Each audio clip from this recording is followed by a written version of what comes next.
अगले दिन मंजीत खेत में जाकर काम कर शाम को घर लौटती है। ये ले बेटा, पानी पी ले। कैसा रहा काम का पहला दिन? माँ जी काम तो ठीक है, लेकिन मैं अगर ट्रैक्टर चलाना सीख लूँ ना तो काम और भी आसान हो जाएगा। अरे बेटा, दुनिया क्या कहेगी कि औरत होकर ट्रैक्टर चला रही है।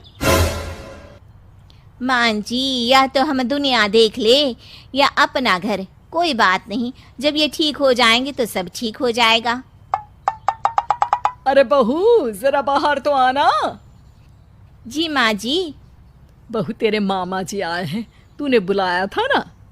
हाँ माँ जी, वो मामा जी ना आज से मुझे ट्रैक्टर चलाना सीखा। मंजीत मामा से ट्रैक्टर चलाना सीखती है। वो मन लगाकर खेतों में काम करती है। और एक दिन, माँ जी पता है इस बार पूरे गांव में सबसे ज्यादा फसल का उत्पादन हमारे खेतों में हुआ है। इस साल तो खूब पैसे आएंगे। हाँ। सास खुश नहीं होती है। वो चुपचाप वहां से जाने लगती है।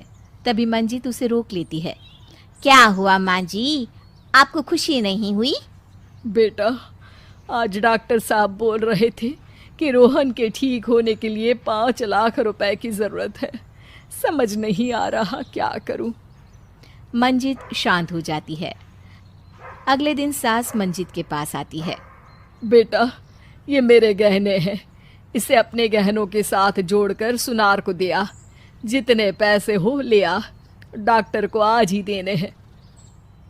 मंजीत अपने गहने और सास के गहनों को लेकर दुकान में बेचकर पैसे लेकर घर आ जाती है। माँ जी सिर्फ 3 लाख रुपए का ही इंतजाम हो पाया है, बाकी के पैसे कैसे आएंगे?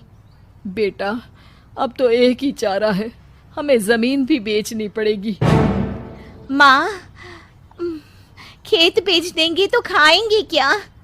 अरे बेटा, कोई दूसरा चारा भी तो नहीं है। रोहन ठीक हो जाए तो वो मेहनत करके इससे भी बड़ी जमीन ले लेगा। सास बहू मिलकर खेत भी बेच देते हैं। अब पूरे पैसे लेकर सास डॉक्टर के पास जाती है। डॉक्टर साहब, ये लीजिए सारे पैसे, बस किसी तरह मेरे बेटे को ठीक कर दीजिए। आपका बेटा ठीक तो हो जाएगा, लेकिन 6 महीने का समय लगेगा। सास बहू सोच में पड़ जाते हैं कि अब तो कोई जरिया भी नहीं रहा जहां से उन लोगों को कमाई हो। अब कमाएंगे नहीं तो खाएंगे क्या? माँ जी, मेरे माता पिता ने लड़की होने के कारण मुझे ज़्यादा पढ़ाया लिखाया नहीं, लेकिन ट्रैक्टर चलाना सीखकर मैं कुछ काम करने के लायक तो हो ही गई हूँ। अरे बेटा, ट्रैक्टर अब कहाँ चलाएगी, खेत तो बिक गए हैं। माँ जी, मैं किसी और के खेतों में दिहाड़ी में काम कर लूँगी, कुछ तो पैसे आएंगे ही ना। ये कहकर मंजीत काम करना शुरू कर देती है। जैसे तैसे उन पैसों से गुजारा चल ही रहा था। माँ जी, पास के अस्पताल से मुझे नौकरी के लिए ऑफर आया है। पैसे भी ये 4 गुना ज़्यादा मिलेंगे और अब खाने पीने दवाई के साथ हम कुछ पैसे भविष्य के लिए भी जोड़ पाएंगे। लेकिन काम क्या है बहू? माँ जी, मुझे अस्पताल की एम्बुलेंस चलानी है। अरे, तू तो मेरी बहू नहीं, बेटा है बेटा। जरूर जा बेटा। और हाँ, तूने पूरे गांव में एक मिसाल कायम कर दिया कि हर काम हर कोई कर सकता है। उनके लिए लड़की या लड़का होने की कोई जरूरत नहीं। मंजीत मन लगाकर काम करना शुरू कर देती है। आगे जाकर वो खुद का एम्बुलेंस भी खरीद लेती है और